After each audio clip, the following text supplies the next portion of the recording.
My BIL tried to be the man of the house while my husband was deployed. I made sure he learned his place. Ryan left for his third deployment 6 months ago, 12-month tour. Before he left, his mother, Helen, called.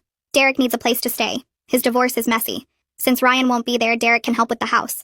A man around will be good for security. I didn't need security. I'm a former Marine myself. Did 2 tours in Afghanistan before getting out to start our family. But Helen insisted. And Ryan thought it would make his mom happy. Derek moved into our garage apartment the week after Ryan deployed. The first week was fine.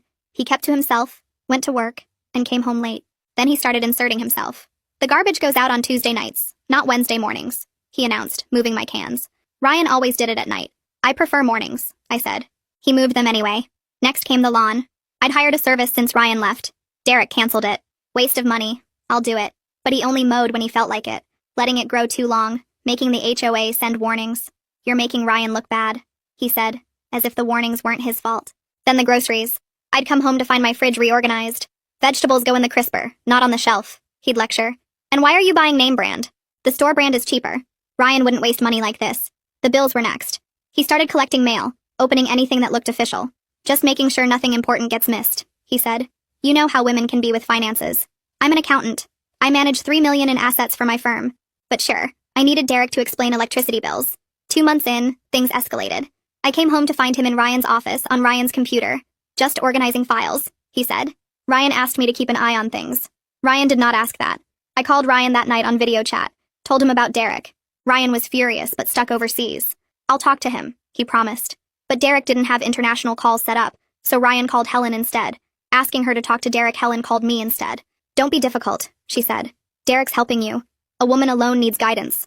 Ryan would want his brother protecting you. Protecting. That's what she called it. 3 months in, our neighbor Joan mentioned something odd. Your brother-in-law is very devoted, and it told us at the block party he's basically running 2 households now. Said you're struggling without Ryan, that he's had to take over everything. I hadn't been invited to the block party. Derek went alone, apparently as the man of the house. 4 months in, I discovered Derek had been telling people more than that. My friend Riza worked at the same construction company as Derek. Girl, you need to know what he's saying, she told me over coffee. He's telling everyone you're falling apart, that you cry yourself to sleep. He has to manage your money because you're too emotional to handle it. He actually said you're lucky he moved in or you'd have lost the house by now. But the worst part? He's also hinting that you're getting too attached to him, that he has to be careful not to lead you on because you're vulnerable and confused without Ryan. I wanted to destroy him then, but I waited. Patience is everything. Month 5, Derek crossed the final line. I came home to find him with a locksmith, changing the locks on the main house. Not the garage apartment, the main house. My house. What are you doing? I demanded. Upgrading security, he said. As the man in charge while Ryan's gone, I need access to everything. Don't worry, I'll give you a key. Give me a key. To my own house.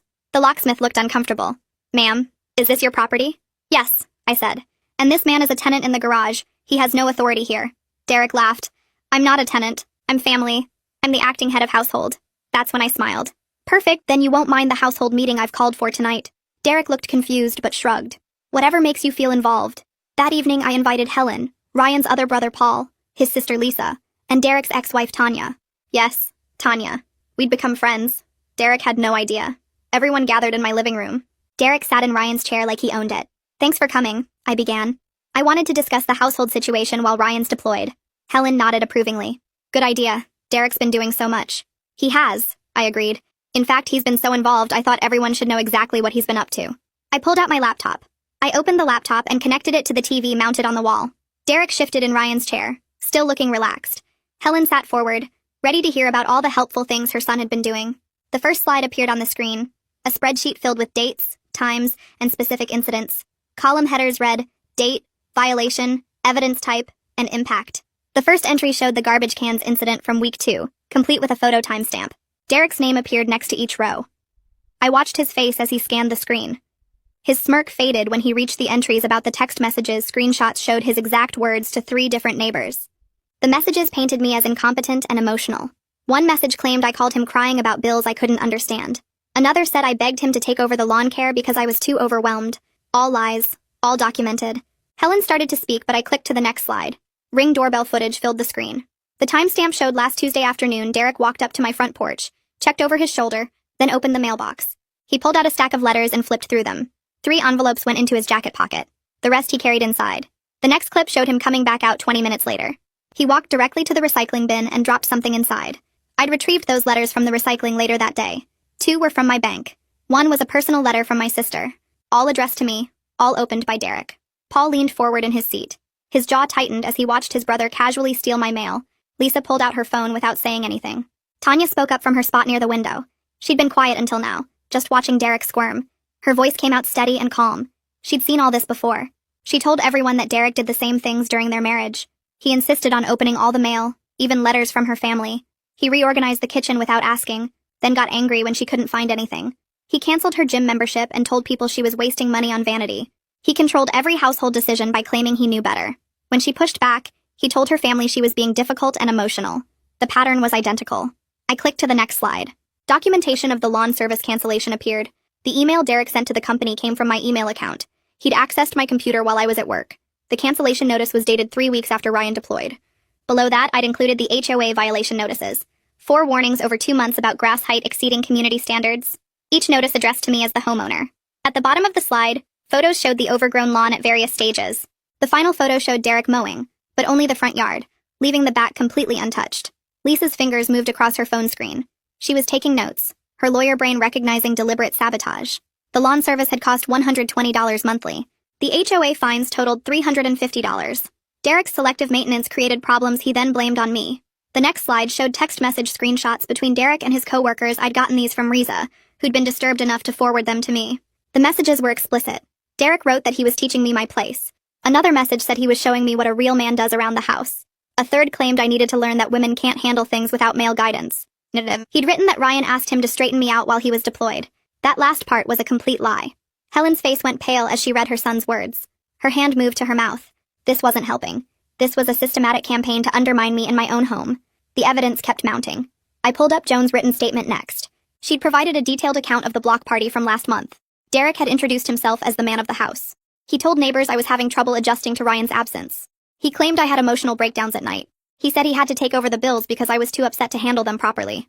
Joan wrote that she found it strange because she'd seen me leaving for work every morning, always professional and composed. She'd also noticed I was never invited to these neighborhood events that Derek attended alone. Paul turned to look directly at Derek. He asked if Derek actually said those things to the neighbors. Derek opened his mouth, but nothing came out. His silence confirmed everything. The confident posture he'd held at the start of the meeting was gone.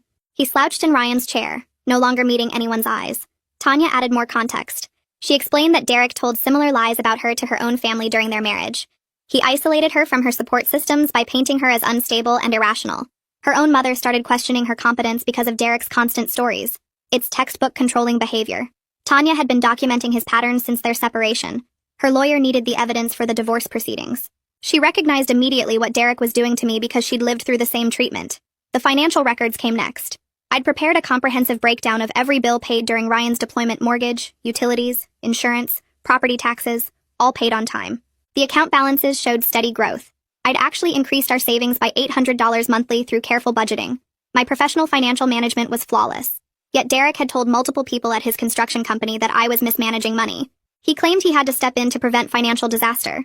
He said I was making emotional purchases and forgetting to pay important bills. Riza had heard him tell their supervisor that he was essentially supporting me financially. All lies, all disproven by the records on screen. Helen tried to argue. She said Derek was just trying to help. Maybe his approach was wrong, but he meant well. Lisa cut her off before she could finish. Her voice was sharp and clear, meaning well doesn't excuse lying to the entire neighborhood. It doesn't justify attempting to take control of someone else's property.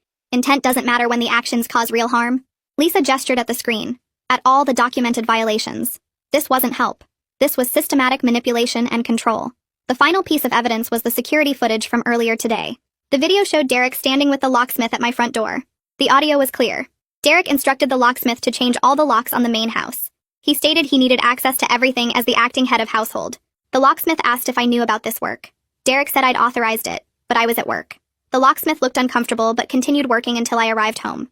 The video showed my confrontation with Derek, his claim that he was family and had authority. The locksmith's body language showed his discomfort as Derek insisted he had the right to control access to my house. The room stayed silent as the video ended. I clicked to the next slide. Paul leaned forward in his chair. His face changed as he looked at Derek. He asked what the hell Derek was thinking trying to lock me out of my own house. Derek's mouth opened, but nothing came out right away. He shifted in Ryan's chair. He said something about security upgrades being standard. He said it was just making sure everything was protected. Paul cut him off. He pointed at the screen showing the locksmith footage. He said security upgrades don't involve removing the homeowner's access. He said that's called locking someone out. Derek tried to explain that he needed keys to everything. He said it was about being able to respond to emergencies. Paul asked what emergencies Derek thought he'd need to handle inside my house without me knowing. Derek had no answer. The room stayed quiet for a moment. Then Tanya spoke up. Her voice was steady and calm. She said Derek tried the exact same thing during their divorce. She said he attempted to change the locks on their shared home to force her out. She had to get a restraining order. That's part of why their divorce is so messy. That's why Derek actually needed a place to stay. He couldn't stay in their old house because of the court order. Helen's face went pale. She looked at Tanya and then at Derek. She asked if that was true. Derek said Tanya was twisting things. He said their situation was different. Tanya shook her head. She said it was exactly the same pattern. She said Derek always needs to control the space around him. When he feels like he's losing control, he tries to take over physically. Changing locks, moving belongings, making decisions without permission. Helen tried to defend Derek again. She said he was just trying to help both times.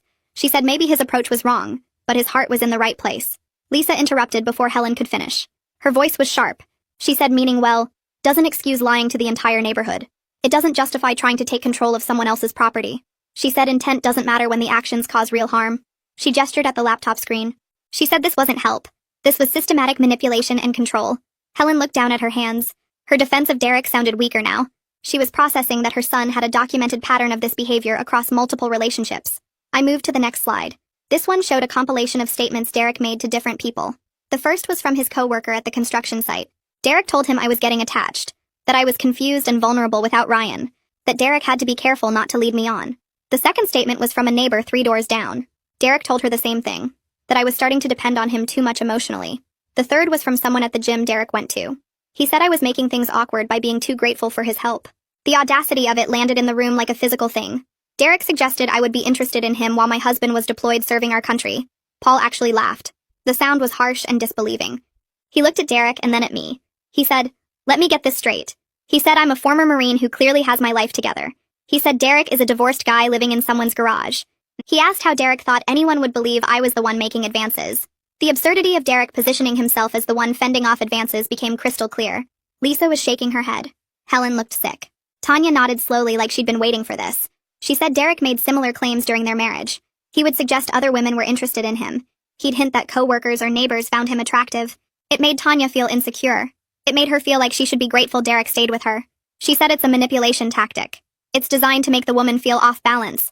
It elevates Derek's importance and keeps women questioning themselves. I clicked to the final piece of evidence. This was an audio recording from this afternoon I'd set my phone to record before I left for work. The locksmith's voice came through clearly. He asked Derek if the homeowner knew about this work. Derek's response was recorded perfectly. He said Ryan left him in charge. He said I was having trouble accepting male authority. He said that's why he needed his own keys to everything. The locksmith sounded uncomfortable. He asked again if I'd authorized the lock changes. Derek said yes, but I was at work. The locksmith said he usually liked to confirm directly with the property owner. Derek got irritated. He said he was family, and that should be enough. The recording ended. Helen made a sound like she'd been hit. She wasn't defending Derek anymore. Her face showed genuine distress. She was seeing the extent of his manipulation documented so thoroughly. She said she knew Derek could be controlling sometimes. She said she didn't realize how calculated it all was. She said she didn't understand it was this systematic. Lisa spoke up. Her lawyer voice was clear and firm. She said what Derek did constitutes harassment. She said it's trespassing on authority he doesn't have. She said it's possibly illegal interference with my property rights. She said she's concerned about the legal implications. She's also concerned about the family dynamics that enabled this situation.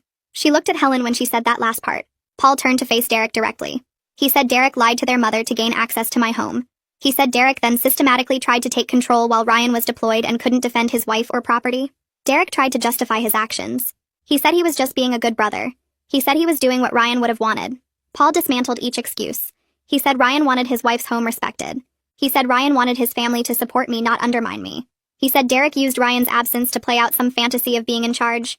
Derek's attempts to explain sounded increasingly pathetic. Each word made him look smaller. I turned my attention to Helen.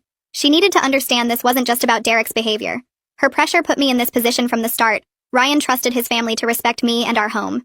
That trust got broken within weeks of his deployment. Helen looked uncomfortable as I spoke.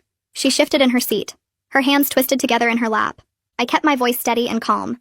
I explained how her insistence on Derek staying made Ryan feel obligated. He wanted to make his mother happy. He believed family would support me properly. Instead, Derek used that access to systematically undermine me. Helen's face showed she was starting to understand. The weight of her role in this situation settled on her shoulders. Tanya leaned forward. She looked directly at Helen. Her voice was firm, but not angry. She told Helen she tried to warn the family about Derek's controlling patterns during the divorce. Helen had dismissed those concerns completely. She called Tanya a bitter ex-wife just trying to cause problems.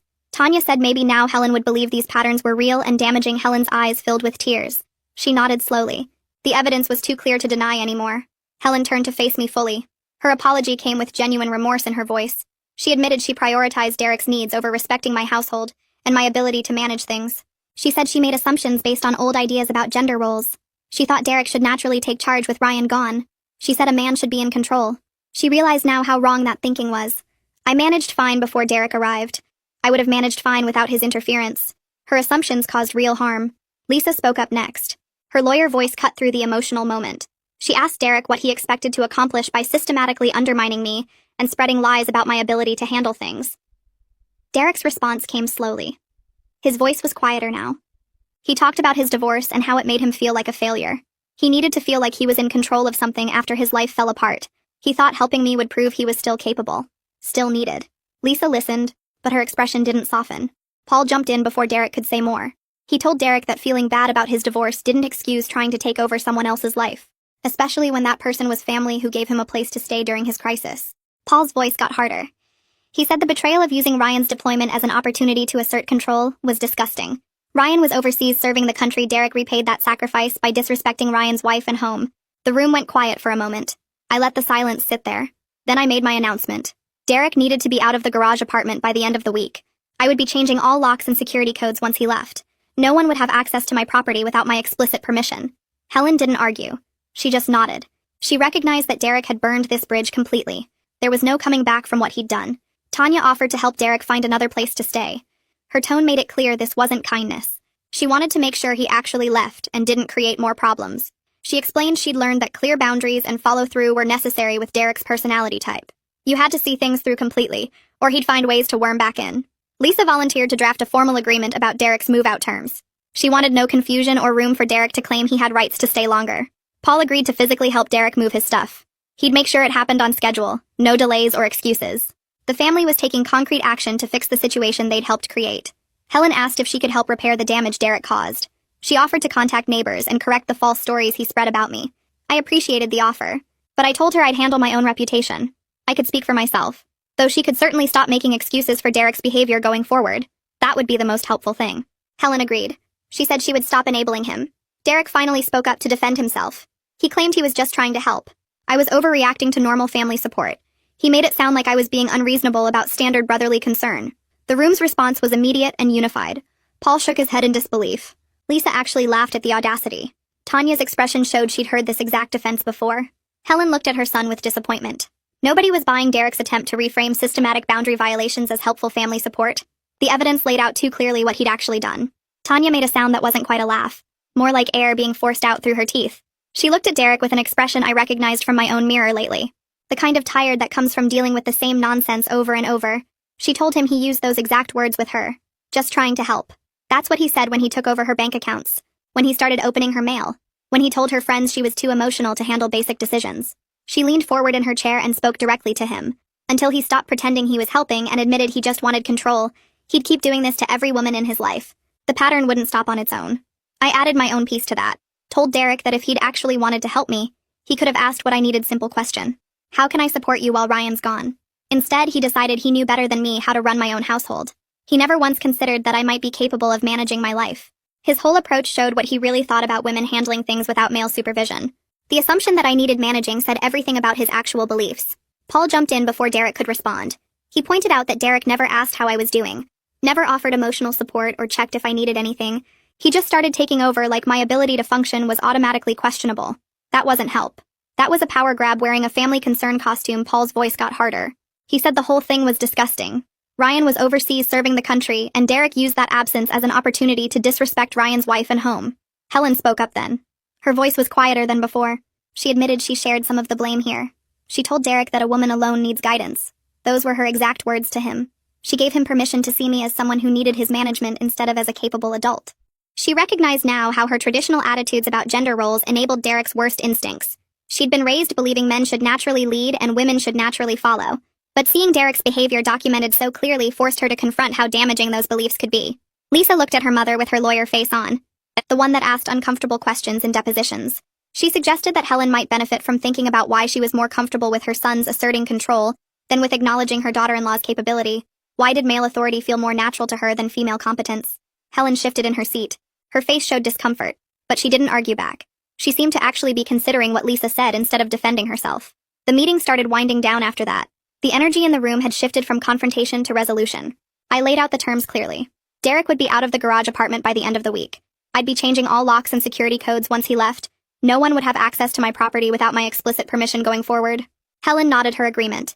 She committed to respecting my household autonomy and not pressuring Ryan or me about family living arrangements. Tanya pulled out her phone and we exchanged numbers. She suggested we stay in touch since we'd both dealt with Derek's patterns. Her tone made it clear this was about mutual support and making sure Derek actually followed through with leaving. People started gathering their things. Paul and Lisa both hugged me before heading out. Every room, every item. I'd document the condition of everything with photos and written records. Any damage or missing items would be documented and billed directly to him. I wanted no confusion about the state of things when he moved out. Derek tried one more approach. He brought up family loyalty, said that telling Ryan about all this would just stress him out during deployment. Ryan had enough to worry about overseas without family drama. Maybe we could just handle this quietly and move forward. I looked at him for a long moment. Then I told him Ryan deserved to know the truth about what happened in his home while he was serving. I wouldn't lie to my husband or hide information to protect Derek's reputation. Ryan and I didn't keep secrets from each other. Especially not secrets about someone systematically trying to take control of our household. Derek finally left. I watched through the window as he walked back to the garage apartment. Then I locked the door behind him. The next morning I started making phone calls. Joan was first on my list.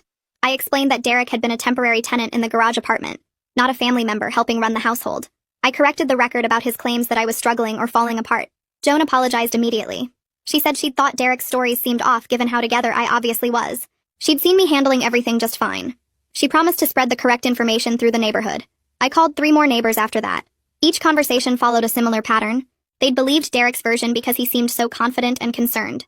But hearing my side made them realize they should have questioned his narrative. Most of them admitted they'd never actually seen me struggling with anything. They'd just taken Derek's word for it. Valeria showed up around 10 with her toolbox and a bag from the hardware store. She'd picked up new locks for the garage apartment and additional security cameras. We started with the garage apartment locks. Didn't matter that Derek had until the end of the week to move out. I wanted that space secured immediately.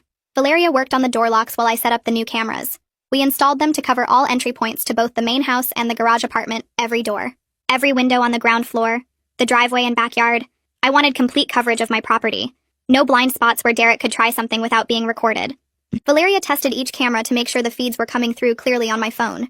We labeled them by location so I'd know exactly which camera was showing what area. The whole security upgrade took about 3 hours. By the time we finished, I had complete visual coverage of my property and new locks that only I had keys for. Derek's ability to access anything without my knowledge was gone. I watched from the front window as Derek loaded boxes into his truck the next morning. He made 3 trips between the garage apartment and his vehicle, carrying clothes and personal items without looking toward the main house. Paul showed up around noon to help with the furniture. They worked together to move Derek's bed frame and desk into Paul's pickup. The whole process took maybe 4 hours. By late afternoon, Derek's truck pulled out of the driveway. For the last time, Paul stopped by the main house afterward to let me know Derek was settled at his place temporarily. He said Derek spent most of the drive complaining about how unfair the whole situation was. According to Paul, Derek kept insisting he was just trying to help, and I overreacted to normal family support. Paul shut that down immediately. He told Derek the evidence spoke for itself, and the family wasn't going to enable his behavior anymore. Derek apparently sulked the rest of the drive in silence. Paul said Derek would be looking for his own apartment but needed a few weeks to save up for deposits. I thanked Paul for helping facilitate the move and for not buying into Derek's victim narrative. The next day, I went through official channels to request a video call with Ryan. The process took about a week to arrange since deployment communications have strict protocols. When the call finally connected, I saw Ryan's face on my laptop screen looking tired but alert. We had 30 minutes scheduled. I spent the first 5 walking him through the timeline of Derek's behavior, starting with the garbage cans and ending with the locksmith incident. Ryan's jaw tightened as I described each escalation. Then I shared my screen to show him the documentation I'd compiled. He watched the ring footage of Derek going through our mail. He read the screenshots of messages where Derek told coworkers he was teaching me my place. He saw the neighbor statements about Derek claiming I was falling apart. When I showed him the security footage from the locksmith incident, Ryan actually stood up from his chair. His face went red and he started pacing in the small space visible on camera. He apologized immediately for not pushing back harder against his mother's pressure to let Derek stay. He said he knew I could handle everything, but didn't realize his family would actively undermine me. I could see genuine anger mixed with guilt in his expression. I told Ryan the situation was handled, and Derek was gone. But we needed to talk about boundaries with his family going forward. Ryan agreed without hesitation. He said he was done letting his mother's traditional attitudes override our household decisions. We were equal partners in this marriage, and his family needed to respect that, or they wouldn't be welcome in our lives. The conviction in his voice made it clear this wasn't just deployment talk. He meant it. We spent the remaining call time discussing how we'd handle family dynamics when he got home. Ryan wanted to address things with his mother directly before his return, so the air would be clear I supported that approach.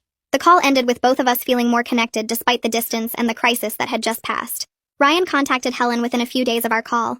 I wasn't on that conversation, but Helen called me afterward to let me know they'd spoken. Her voice sounded smaller than usual, less certain. She said Ryan made his position very clear about respecting me as an equal partner in their marriage. She admitted she took his anger seriously because Ryan rarely got that direct with her. Helen seemed genuinely affected by the conversation, rather than just going through the motions. She told me she needed to think about some things regarding her attitudes about marriage and gender roles. I appreciated that she didn't make excuses or try to minimize what happened. Over the next few weeks, I focused on reclaiming my space and routine. The house felt different without Derek's constant presence and interference. I could put groceries away however I wanted, without finding them reorganized later. I could take the garbage out Wednesday mornings without someone moving the cans Tuesday night. The lawn service I rehired did their job on schedule without anyone canceling behind my back. Small things that shouldn't have mattered became noticeable in their absence. I realized how much mental energy I'd been spending on managing Derek's boundary violations, even before I knew about the lies he was spreading. The stress I'd been carrying lifted gradually as weeks passed without his interference. My sleep improved. My focus at work sharpened. The house felt like mine again instead of a space I had to defend. Joan called one afternoon to ask if I'd come to a neighborhood coffee she was organizing. She said several neighbors wanted a chance to hear my side of things in a casual setting. I agreed and showed up Saturday morning to find about 8 neighbors gathered in Joan's living room. The atmosphere was a bit awkward at first. Then Joan opened by acknowledging that several people had believed Derek's stories without questioning why I wasn't present at neighborhood events. That broke the ice. One by one, neighbors apologized for taking Derek's word without verification. They admitted that seeing me handle everything competently should have made them question his narrative about me falling apart. A few mentioned they'd thought it was odd that Derek spoke for me instead of inviting me to speak for myself. By the end of the coffee, the record felt reasonably straight. People understood Derek had been a temporary tenant who overstepped badly, not a family member helping me through a crisis. Tanya texted me the following week asking if I wanted to meet for lunch. We picked a quiet restaurant halfway between our locations. Over salads, Tanya shared more details about her marriage to Derek and the patterns she'd identified over time. She said Derek's controlling behavior always escalated when he felt powerless in other areas of his life. During their marriage, he'd lost a job and immediately started micromanaging her daily routine. When his father got sick, Derek began making unilateral decisions about their finances without consulting her. The divorce itself triggered the worst period, where Derek tried to control everything from her social media to her family relationships. Tanya explained that understanding these patterns helped her stop taking his behavior personally. Derek wasn't targeting her specifically, or me specifically. He was responding to his own feelings of inadequacy by trying to dominate whatever situation he could access. That insight helped me process the whole experience differently. It wasn't about me being a woman alone or not capable enough. It was about Derek needing to feel in control when his life was chaotic. Lisa called a few days later to check that Derek had completed his move without leaving any loose ends. I confirmed everything was settled and thanked her for her help during the family meeting. Lisa said she was impressed with how thoroughly I'd documented everything. She mentioned that in her law practice, she wished more clients would gather evidence as systematically as I had. Most people wait until they're in crisis mode to start documenting, which makes building a case much harder. Having months of records with dates, photos, and third-party statements made the situation irrefutable. Lisa also said the family meeting approach was smart because it prevented Derek from controlling the narrative to different family members separately. Everyone heard the same information at the same time with evidence to back it up. That eliminated his ability to play people against each other or claim things were taken out of context. Helen called the following week asking if we could meet for coffee, just the two of us. I felt cautious about the invitation, but agreed to meet at a cafe near my work. Helen arrived early and had already ordered when I got there. She looked nervous, fidgeting with her coffee cup. After some initial small talk, Helen launched into what felt like a prepared speech. She apologized for her role in creating the situation with Derek. She admitted she'd pressured Ryan to let Derek stay, because she assumed I'd need male guidance and protection with Ryan deployed. Helen said she never questioned those assumptions because that's how her own mother raised her. Women needed men to handle certain things. Men naturally took charge of households. These beliefs felt like facts rather than opinions. Seeing Derek's behavior documented so clearly forced her to confront how damaging those attitudes could be. She recognized now that her traditional views about gender roles had enabled Derek's worst instincts and put me in an impossible position. I set my coffee cup down and looked at Helen directly. She needed to hear this clearly. Moving forward, our relationship could work if she respected that Ryan and I made decisions together as equal partners. No more assumptions about what a woman needed or what a man should handle. Helen nodded quickly, her eyes still watery from her earlier confession. She promised she understood now and would change how she approached things with us. I believed her because she looked genuinely shaken by seeing what her beliefs had enabled. We finished our coffee with lighter conversation about work and Ryan's upcoming return. When we left, Helen hugged me at the parking lot, holding on a bit longer than usual. The next afternoon, Paul showed up at my door carrying a cardboard box. He set it on my porch and apologized before I could even invite him inside. The box held random items Derek had left behind in the garage apartment. A phone charger, some old magazines, a coffee mug with his construction company logo. Paul said he wanted to make sure Derek didn't have any excuse to come back and claim he needed to retrieve things. Then Paul apologized for his brother's behavior and for the family enabling Derek's worst tendencies for years. He admitted they'd made excuses for Derek since he was young, always explaining away his controlling nature as just being protective or traditional. Paul said he was done with that pattern and wouldn't defend Derek's behavior anymore. I thanked him for being honest and for helping make sure Derek actually moved out on schedule. Paul mentioned Derek was staying with him temporarily, but already complaining about having rules and boundaries in Paul's house. I almost laughed at that. Derek couldn't even handle basic respect for someone else's space when he was the guest. The next few months passed in a way that felt almost strange because of how peaceful everything was. I settled back into my routine without Derek's constant interference. Work projects moved forward smoothly without coming home to reorganized groceries or opened mail. The lawn service I rehired kept everything maintained exactly on schedule. No more HOA warnings. The house stayed organized how I wanted it. I could leave vegetables on the shelf instead of the crisper without someone lecturing me about proper food storage. My stress levels dropped so much that I noticed I was sleeping better and had more energy for everything. Ryan and I kept up our regular video calls, usually twice a week depending on his schedule and time zone differences. We talked about daily life, work situations, plans for when he returned. The conversations felt different now, stronger somehow. We were being completely honest about the Derek situation and what it showed us about family dynamics. Ryan admitted he'd always known his mom had old-fashioned views, but hadn't realized how much those attitudes could damage relationships. He promised that when he came home, we'd set clear boundaries with his family about respecting our household decisions. I told him about Helen's apology and how she seemed genuinely committed to changing. Ryan was glad to hear it, but said we'd still need to maintain boundaries and not just assume everything was fixed. Smart man. About 6 weeks after Derek moved out, Tanya texted me during my lunch break at work. She'd heard through mutual connections that Derek was dating someone new already. The woman worked at a restaurant near his construction sites. According to what Tanya heard, Derek was already showing controlling behaviors with her, telling her when to text him, questioning who she talked to at work, offering to help manage her schedule. Tanya said she was debating whether to reach out and warn the woman. She knew from experience that warnings about Derek usually weren't believed until someone lived through his patterns themselves. People thought you were just a bitter ex or jealous or overreacting. But Tanya felt guilty knowing another woman was walking into the same situation she'd escaped. I texted back suggesting Tanya focus on her own healing rather than trying to save Derek's new girlfriend. People generally had to learn these lessons themselves, as unfair as that seemed. Reaching out might backfire and make Tanya look like the problem instead of Derek. Tanya agreed after thinking about it. She said she'd be available if the woman eventually reached out for support, but she wouldn't force the issue. Sometimes the best thing you could do was step back and let people figure things out, even when you knew they were heading toward pain. 3 months after the confrontation at my house, Helen called to invite me to a family dinner. Just her, Paul, Lisa, and me. Ryan couldn't attend obviously since he was still deployed, but Helen wanted to get together anyway. I agreed cautiously, not sure what to expect. The dinner was at Helen's house on a Saturday evening. When I arrived, the dynamic felt noticeably different from past family gatherings. Helen asked about my work and actually listened to my answers instead of making assumptions about what I needed help with. She wanted to know about the accounts I managed and the projects I was handling. Paul talked about his job and asked my opinion on some financial decisions he was considering. Lisa shared updates about cases at her law firm. The conversation felt balanced, like everyone's input mattered equally. During dessert, Lisa brought up something interesting. She said she'd been using my documentation methods as an example in her practice when advising clients dealing with harassment or boundary violations. The systematic approach I took to gathering evidence, with dates and photos and third-party statements, made the confrontation with Derek impossible to argue against. Lisa said most people waited until they were in crisis mode to start documenting, which made building a case much harder. Having months of organized records gave me credibility and prevented Derek from twisting the narrative. She'd recommended several clients follow similar patterns when dealing with difficult situations. I felt oddly proud hearing that something good came out of the whole mess with Derek. Helen mentioned she'd been doing some reading about traditional gender roles and how they affected family dynamics. She seemed genuinely interested in understanding where her beliefs came from and how to move past them. The dinner ended with hugs all around and plans to get together again before Ryan returned. Ryan's deployment entered its final month in early November. We started planning for his return in December, talking through logistics and expectations. I was honest with him during one video call that the Derek situation had changed some things. We'd need to have serious conversations about family boundaries when he got home. Not just about Derek specifically, but about how we handled family pressure and expectations going forward. Ryan agreed completely. He said his time deployed gave him perspective on what mattered most. Being away from home made him realize that our household decisions needed to be ours alone, Without family interference or assumptions about who should handle what he promised, we'd sit down together when he returned and establish clear boundaries that we'd both enforce with his family. I believed him because I could see in his face during our video calls that he meant it. The deployment had been hard on both of us, but maybe some good would come from it too.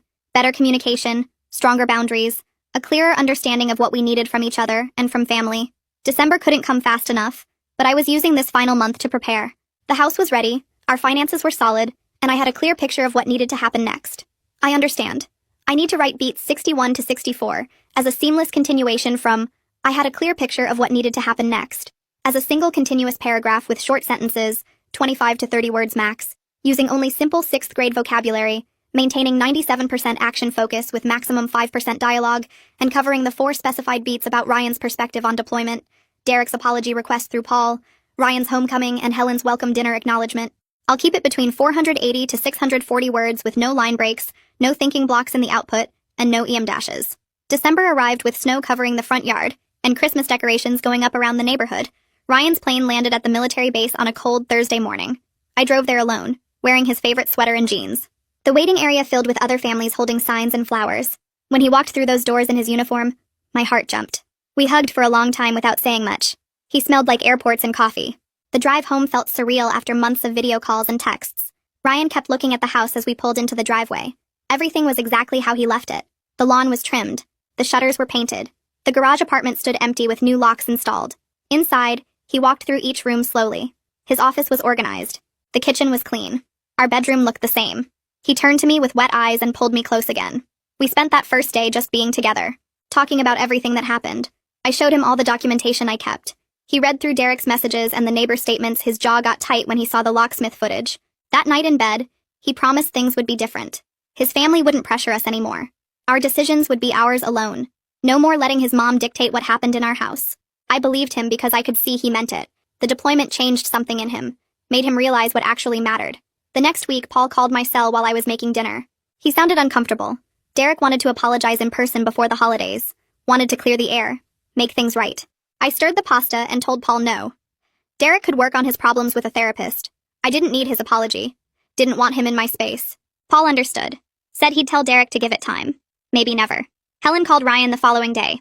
She wanted to host a welcome home dinner. Have the whole family over. Ryan looked at me before answering. I nodded. We could handle it. The dinner happened on a Saturday night at Helen's house. Paul and Lisa were already there when we arrived. The dining room table was set with her good dishes. Helen hugged Ryan for a long time. Then she turned to me. She said she wanted everyone to hear something. She looked right at me and said I managed everything beautifully during the deployment.